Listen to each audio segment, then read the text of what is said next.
Hey, what's up, everyone? Ryan Arnold, aka the Master Reviews, here for Damage Incorporated, and today is episode 12 of the Damaged Incorporated show.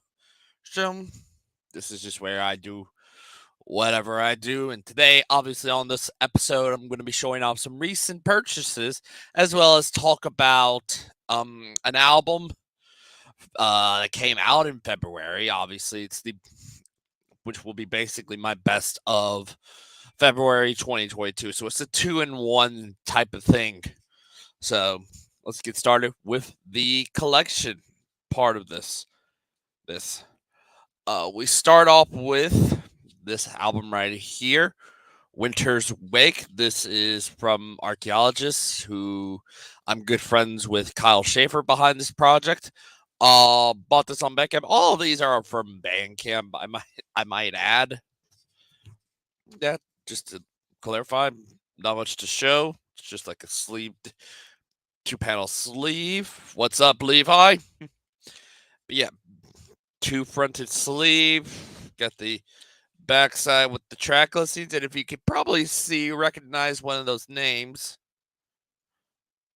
Scott Carstairs from Fallujah. Believe melodic progressive death metal band. He does a guitar solo on here. Like I said, Archaeologist is a band that a good friend of mine from California, Kyle Schaefer, um, does does. But what I was not expecting from him was, oh, and here's the CD, by the way. It's kind of just mirrors the back a little bit. So what I was not expecting was albums from his other projects that he's done throughout the years, and I'm about to show them here. The first one is the oldest one. Well, it's also an H. Hasty Boggles, Jelly Boy Disco, kind of just the same. As you can see, that's Kyle right there. Awesome dude. I'm not really a fan of these. I've just been intrigued to know about the projects he's done before Archaeologist. So he's had a total of five, among those including Archaeologist. Um, but yeah, this is really what this band is. Just a mixture of, I don't know, you say avant-garde, but it's just a lot of, there's some guitar melody stuff, there's some electronic stuff. It's musically all over the place, and I think this is one that's more structured. I guess this is the band's last album, Hasty Boggle's last album. They've done four. I happen to own them digitally, the other three digitally at the very least. But yeah, anyway, artwork, backside with the track listing, and like I said, CD with the two members of the band, Kyle right there. This has, I believe, Chris Lalo. I believe his name is the other guy. But yep, that's the second one in this. The third one here, they're all just kind of just this sleeved stuff. Next one, this is Kyle Schaefer's solo album. You Can Teach an Old Song New Tricks. He just re-recorded all these in 2017 with an additional song right there, 1000 Perfect Days, which was just a single by, might I add.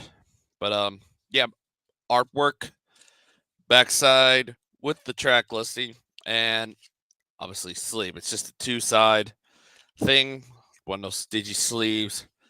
So yeah. And then the final one, he did also send a second copy of Winter's Wake, which I might do when I get a giveaway. I want to be able to do it when we get to 200, so that'd be cool. Hopefully, I've just got to look and see what other albums I can get. But anyway, the last one, this is Sealand Eternity. This is his ambient side project band, one of only, I think, about three or so that are active. This Kyle Schaefer and Archaeologist.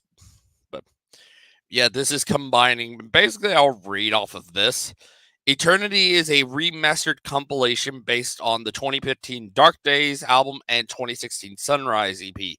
Part 1 focuses on structure and melody, while Part 2 includes the slower ambient pieces.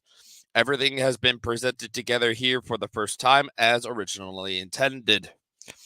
It also comes with a bonus track, Landmarks, which was beforehand. I should also mention that Winter's Wake is the longest singular song, unless you want to count Winter Spirit, clocking in at exactly 12 minutes. Landmarks was the longest at about a little over 10 and a half, about 10 minutes 32 seconds. But yeah, it includes those two albums. So technically, this is 3 albums in one. So yeah. But I just want to say, what is up, Levi? If you're still in the chat, how are you doing, dude? Anyway, next 2, we're down to 2 more, and then we get to the album in question that I'm going to be reviewing for February 2022. Next one, Living Wreckage, 1 Foot in the Grave, just a 3-song EP. Lyrics and the songs are what they are. You got credits on here. It's a double gatefold backside with the track listing and a picture of the bed. Now you might recognize a couple dudes right there in the middle. That's John Doneus and Matt Balkin, formerly of Shadow's Fall. Now Shadow's Fall is pretty much back. Obviously, but this was released last year via M Theory Audio right there. Like I said, this is just kind of Massachusetts based. Obviously, they are from Massachusetts, so Massachusetts based metalcore stuff. You know what you would get from what Shadow's Fall would normally do, tactically, and it's got a little bit of a thrash element on this. So definitely, this EP picks up right where I guess Shadow's Fall left off for me. With Fire from the Sky, which I love that album to death. Just love it. But yeah. Anyway, artwork, backside with the track listings in the band. It's on a kind of one of those gatefold digipacks. And there's for the CD. There is the CD on here. But yeah. That is Living Wreckage, 1 Foot in the Grave. Next up, it's just a 2-disc compilation. But it's kind of funny. I saw it. I was like, what? But yeah, it comes on with this compilation called M Theory 5 Years of Heavy and Metal. As you can kind of see, it's them trying to rip off Bathory, which is just,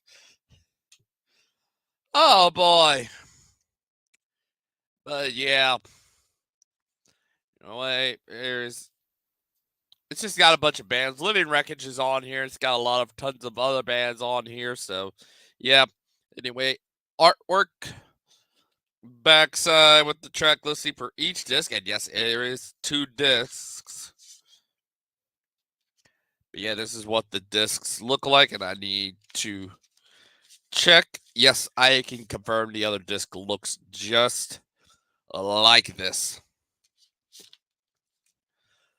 And then we come to the album that I ended up choosing, and this is the final one in the collection update, and it is my first 2022 album. And the album that I'm going to be talking about here, Rollo Tomasi's Where Myth Becomes Memory. This was released in early February of this year via MNRK Heavy. And they got a few notable bands on that label. I believe they have Ace Frehley, Black Label Society, Matt Pike, who has done Matt Pike solo, Pike versus the Automaton. Matt Pike is known for doing High on Fire, which are also on that label, and I believe Sleep he does. Just to name a few bands that are on there, but I was just curious to listen to this at first. When I first heard about it, that I was coming out, I was like, you know what? I'm kind of curious about this album. So obviously, I'm going to be talking about it. It's a female fronted band. I believe it might be Eva Corman is the vocalist. The female vocalist. Yes, it's a female. It's a female. So songs kind of, for me, the songs vary.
Okay, testing. Testing.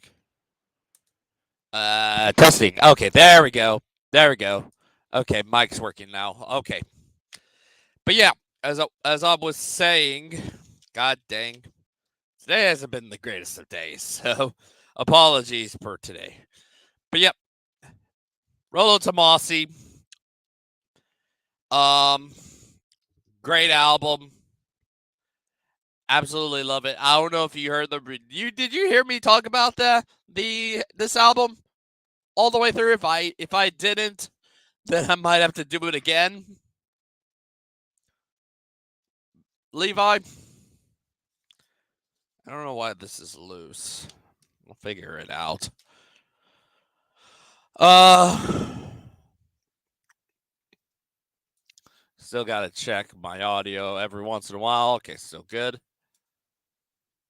Oh, okay. Okay. Well, anyway, I'll basically re-say everything again. Shoot. But yeah, released again. Take two, I guess. This is live. We're doing this live.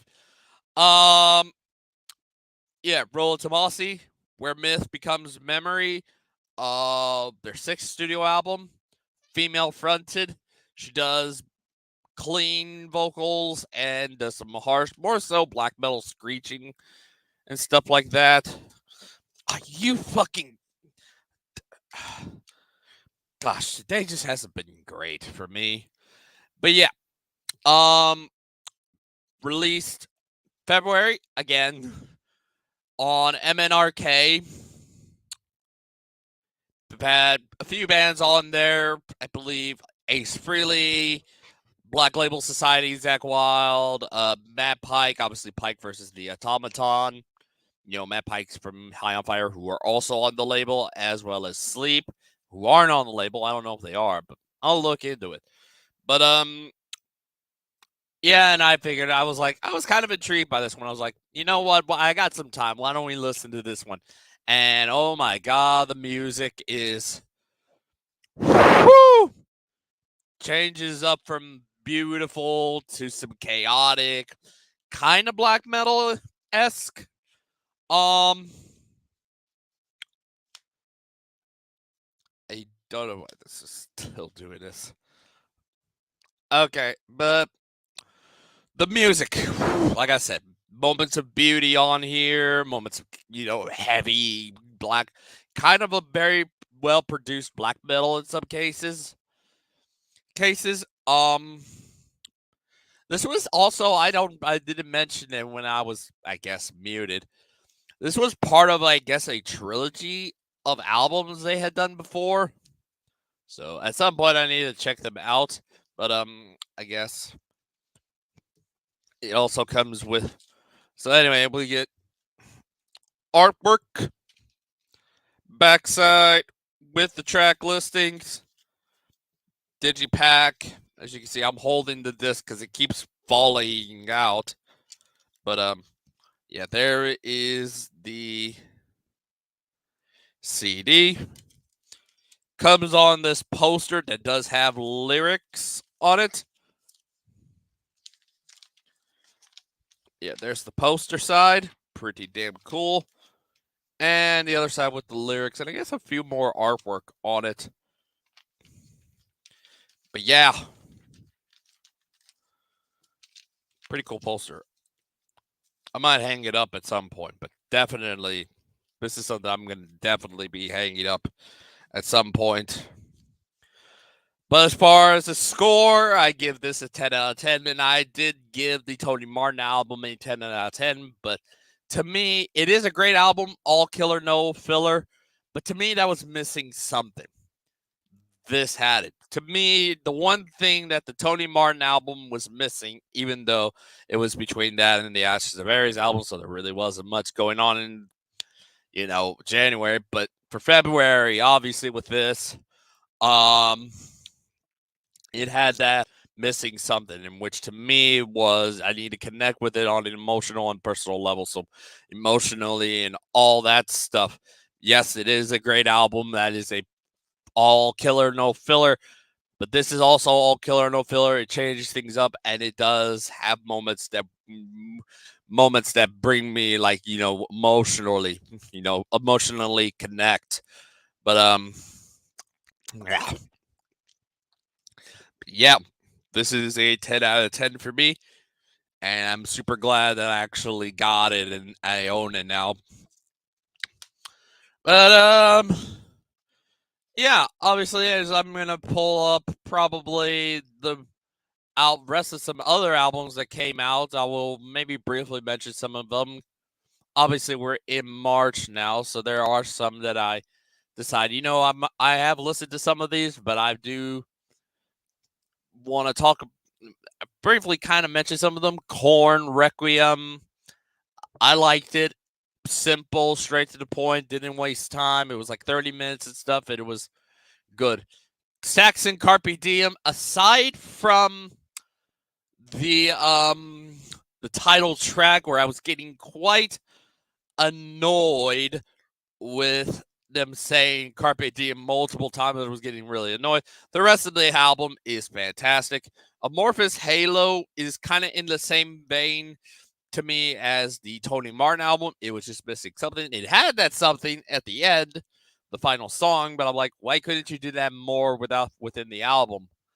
Author and Punisher Crueler, I have not listened to that yet. The new Slash one, gotta listen to that at some point. Some albums. I have some other albums from this month that I will be doing a what I missed this month. So there'll be some albums in here that I will be listening to and, reviewing. So one of those albums will be the Star One album, Revel in Time.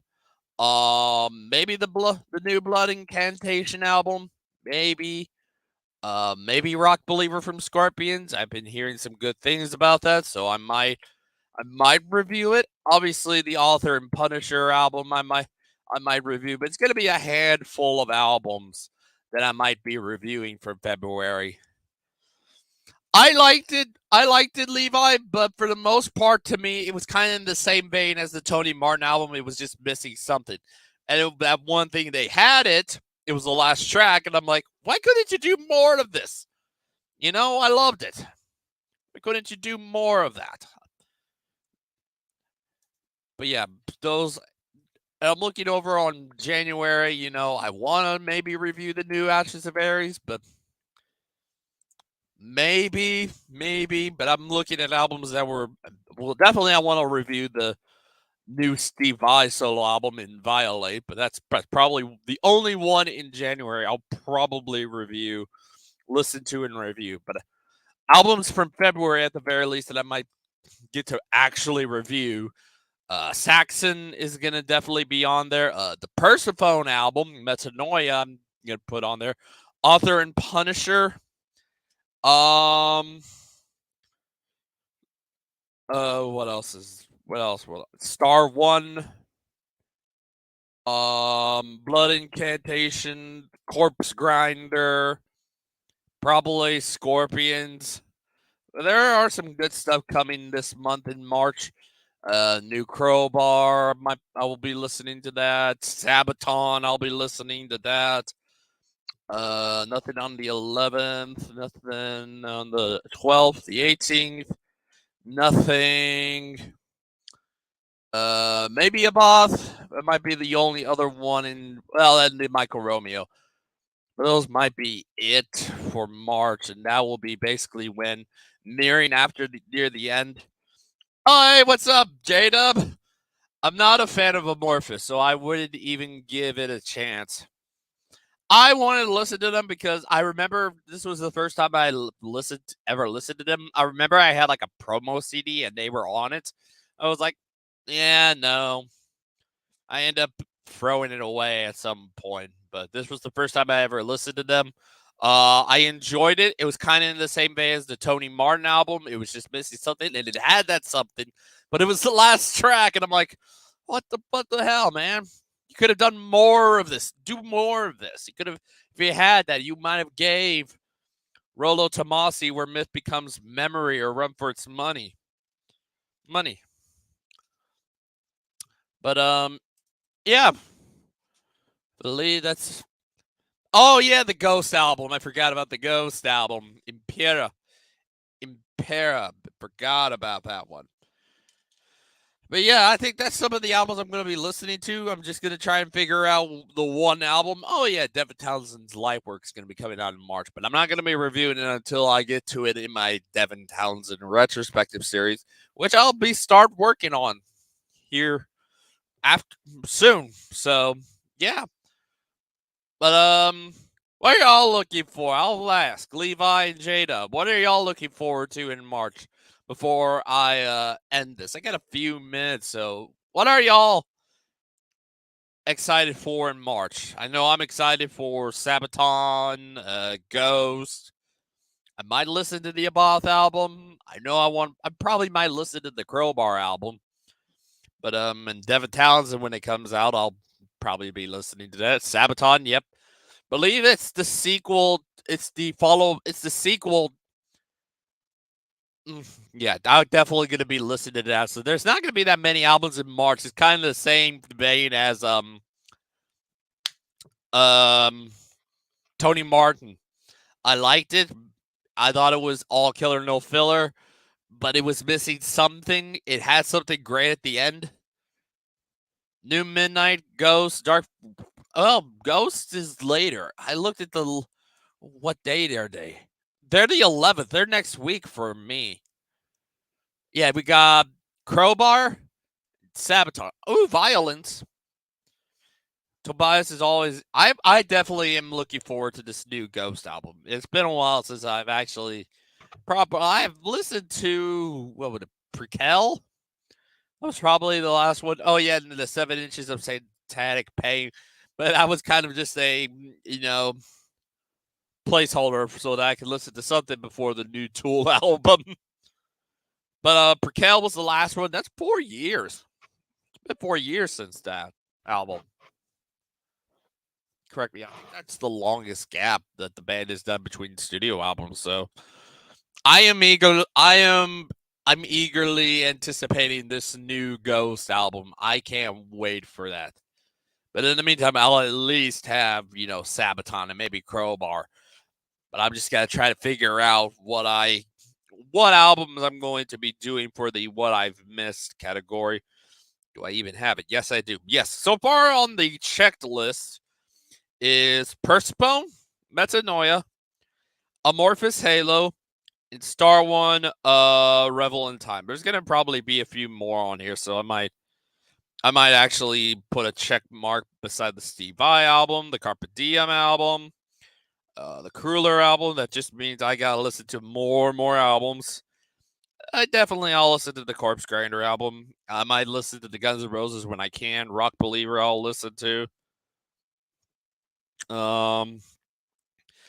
Yeah, Dread Reaver when that comes out. But then there's gonna be some other albums from those. Melior was pretty damn good. If they could even match that, that was in my top 5 in 2015. I absolutely loved that album. But yeah, some of those for what I've missed the first quarter of 2022. It's just that I got to figure out what albums will be on the list, and I'll look and add some of those that I know are going to probably be on this list. Probably the new Crowbar. Jesus Christ. What is it? Zero and Below. I'll look into that. Yeah, probably I might just be focusing on the Ghost album and have Sabaton be in the what I've missed thing.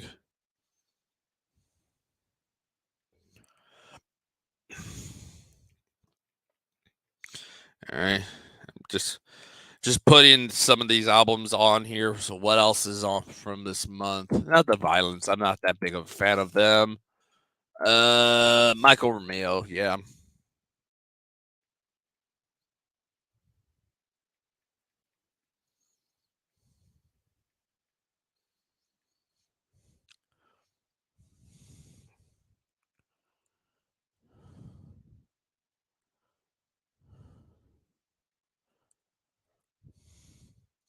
Okay, it's just a matter of which albums I will listen to and review. So yeah. Okay, sorry about that. Anyway, I figured this has gone a pretty good length. Apologies if you probably were here watching me not talking at all, but yeah, I figured I'm gonna end this. This wasn't going to be long. Probably the next one I'm doing, the looking back on February 2012, will be this Friday. Obviously, come and check me out on Twitch, provided if my Wi-Fi actually does good for once in the early hours. If not, I hope not. I hope it does good on Saturday. Fingers crossed, But yeah, I figured I end this now. I don't want to waste too much time on here anymore. So thank y'all to whoever came and to those who are watching this as a video. This will be on YouTube and Utreon. So you can watch it there on both. So yeah, obviously this has been episode 12 of the Damaged Incorporated show. If y'all enjoyed this, click the like button or the dislike button. Your call. Comment below what your thoughts are on the albums I showed, including the album I reviewed, the new Rollo Tomassi album. As well as if you're new to the channel, click that subscribe buttons. So thank y'all for watching. This has been episode 12 of the Damaged Incorporated show. I will see y'all later, and as always, keep things metal.